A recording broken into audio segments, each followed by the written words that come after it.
Carlos Alcaraz will not play in Canada due to muscle problems. Physical issues have forced Carlos Alcaraz to withdraw from the Masters 1000 in Canada. Carlos Alcaraz, the young Spaniard from Murcia who has dazzled with his game and energy throughout much of the year, announced his withdrawal from the Masters 1000 tournament in Toronto. The decision, motivated by his need to recover physically and mentally, leaves his Canadian fans longing to see him on court. The demands of professional tennis are relentless, and Alcaraz has felt that firsthand. After consecutive weeks of intense competition, Carlitos has decided to take a break to protect his health, announcing his absence from the upcoming Masters 1000 in Canada.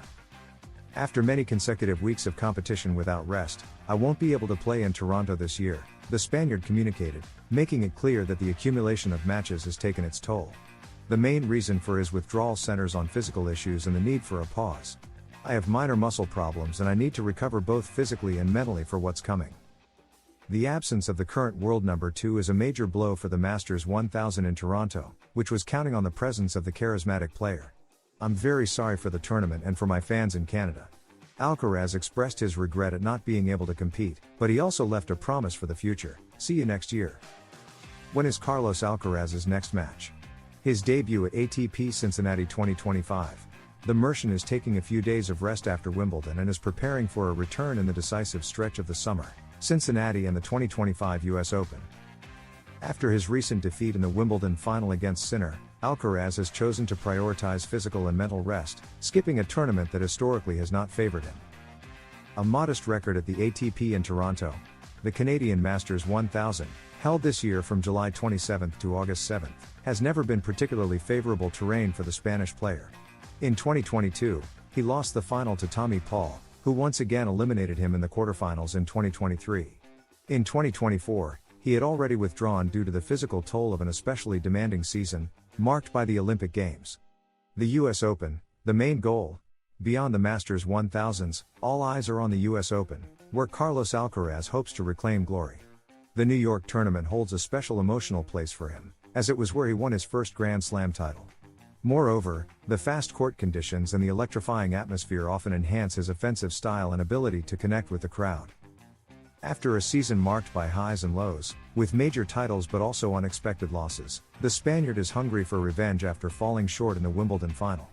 The goal: to close out the summer with another Grand Slam title. Carlos Alcaraz opens up about his prodigious brother. He plays well, but he's not the best yet. Jaime, the younger brother of the current world number 2, is starting to show his talent on the junior circuit, but Carlos urges people to keep the hype in check. Jaime Alcaraz is only 14 years old, but he's already starting to attract attention. The younger brother of Carlitos, current world number 2 and 5-time Grand Slam champion, is showing glimpses of talent on the junior circuit. He trains seriously, wins matches, and recently, images of him practicing at La Manga Club, where Carlos also trains, went viral. But while social media is starting to build the narrative of the new Alcaraz, Carlos himself spoke up. He doesn't want his brother burdened with expectations that don't belong to him. He plays well, but he's not the best yet. In statements from last year, the Mercian was blunt. Honestly, he plays well, I won't lie. He's reaching a good level, he said. But he made it clear that he's uncomfortable with the pressure already surrounding the teenager. There are a lot of people around, lots of videos and social media accounts saying he's going to be like his brother. And I don't like that, to be honest, he confessed. I just want everyone, especially social media, to leave him alone, because he plays well, but he's not the best yet, the Spaniard explained. Alcaraz shows pride. Despite the noise, Carlos expressed pride in his brother's passion. He loves tennis. Whenever he can, he asks my dad to go hit some balls. For me, that's the most important thing, he revealed. What worries me a bit is the people who'll be around him during tournaments, who'll come to watch him because he's my brother, and that might put pressure on him, he said. Even so, he hopes they can one day face off on a court, but there's no rush. We'll see how he handles it. I'll be there for him, of course. We'll see if he keeps improving and, hopefully, one day I can play against him, he said. Carlos Alcaraz shakes up the calendar with a decision no one expected. The Mercian listens to his body and prioritizes rest to be at his best for the US Open. The Masters 1000 in Toronto, July 27 to August 7, is going to be the biggest loser from the demanding tennis calendar, with just 2 weeks of turnaround after Wimbledon. If there was talk about the Mercian having a chance to close the gap on the world number one, especially with the confirmed absences of Jannik Sinner, Novak Djokovic, and Jack Draper, now Carlos Alcaraz joins the list, as reported by Marca. Alcaraz has listened to his body and will give priority to rest so he can arrive in the best possible condition for the US Open, the last Grand Slam of the season, which takes place from August 24 to September 7. Carlitos will return to physical training next week, but he doesn't plan to hit the court until Monday, July 28. By the end of that week, he'll travel to Cincinnati to play the Masters 1000 event prior to the New York Major, August 7 to 18. Chances to become number one. In the Ohio tournament, he'll be accompanied by coach Samuel Lopez, while in New York, Juan Carlos Ferrero will take over.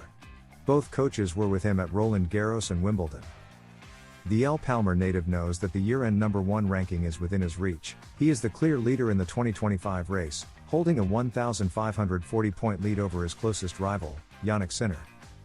Alcaraz, who spent a few vacation days in Cadiz, now faces the challenge of arriving refreshed for the final stretch of the season. At the US Open, he'll have his first mathematical chance to reclaim the top spot. He only has 50 points to defend, compared to Sinner's 2,000. Across the entire American swing, he defends just 60 points, including 10 in Cincinnati. Sinner, meanwhile, will lose 200 for not playing in Canada and has 3,000 points to defend between his Cincinnati and US Open titles. Toronto is the second Masters 1000 tournament Alcaraz will miss this year after withdrawing from the Mutua Madrid Open due to a muscle injury. Last year, he didn't play in Montreal either, but that time it was due to its proximity to the Olympic Games in Paris. His last appearance in Canada was in 2023, when he reached the quarterfinals, once again falling to Tommy Paul. A new rival emerges for Sinner and Alcaraz.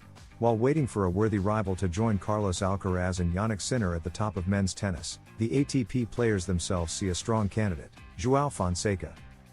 World tennis currently has two leaders clearly above the rest, Carlos Alcaraz and Jannik Sinner. They've split the recent Grand Slam titles, and right now they have no real competition. Their matches reach a higher level, like the recent battle at Wimbledon and, above all, their clash at Roland Garros weeks earlier. Their rivalry echoes the early 2000s Federer vs Nadal era.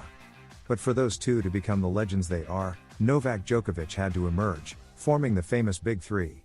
Similarly, today we await a third player to rise, and one name stands out.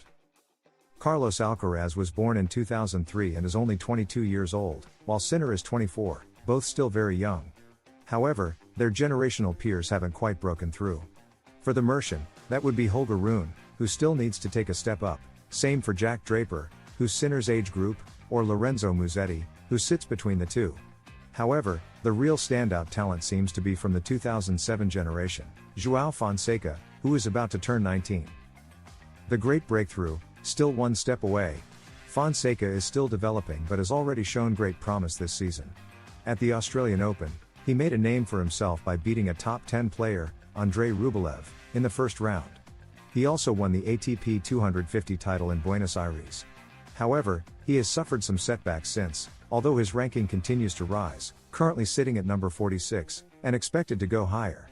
The expectations around him are sky high. In fact, fellow players are the first to point to the Brazilian as the top name to watch and the strongest candidate to form a new Big Three. Australian player Luke Saville said, "Everyone looks at Fonseca as the next rival for Alcaraz and Sinner. It's Carlos and Jannik at the top, and then there's a big gap right now. Now, the only question is whether the young Rio native can handle the expectations and fulfill his immense potential." Alcaraz's plan to prepare for the US Open. He hasn't picked up the racket yet. Pedro Fulana reveals on El Larguero Alcaraz's intentions for getting ready for the hard court season. The last image we have of Carlos Alcaraz is from the Wimbledon final, smiling ear to ear despite losing to Sinner. The Spaniard was pleased with his performance on the London grass and saw the defeat as a learning experience for the future. Currently, the El Palmar native is still on vacation, but the hard court swing is right around the corner. Much is said about the football calendar, but tennis is equally, if not more, demanding due to the 12-day Masters 1000 events. The next one is in Toronto, but as Pedro Fulana reported on El Larguero, Alcaraz will soon announce that he won't play there. He's still on vacation, hasn't picked up the racket, still not training, said the journalist, who closely follows tennis for Cadena Ser. The ATP Masters 1000 Canada starts in a week, and it seems obvious that if Carlitos hasn't trained and is still on holiday, it's unlikely he'll show up. He's taking the rest after Wimbledon calmly to prepare mainly for the Cincinnati tournament and then the US Open, Fonka added. Therefore, Alcaraz doesn't want to push his body, just as Djokovic and Sinner, his main rivals, also won't be in Canada. Both have officially confirmed their absences from the Canadian tournament. In the coming days, Alcaraz will make a final decision, but everything points to him skipping Canada and appearing directly in Cincinnati to prepare for the US Open, Fonka confirmed. After the Wimbledon final, former player and collaborator Alcaraz advised Alcaraz to rest. "I never interfere in the calendar decisions made by my great friend Juan Carlos Ferrero with Carlos Alcaraz, but I just hope he doesn't go to Toronto. And I say this with all due affection and respect for the Canadian tournament. I think Carlos now needs to recover from all these efforts. And the reason is clear: the number of matches he's played recently. We're talking about a month in London, winning Queens, winning Roland Garros, winning Monte Carlo, winning Rome, making the final in Barcelona. All of that takes a toll," Carreño acknowledged.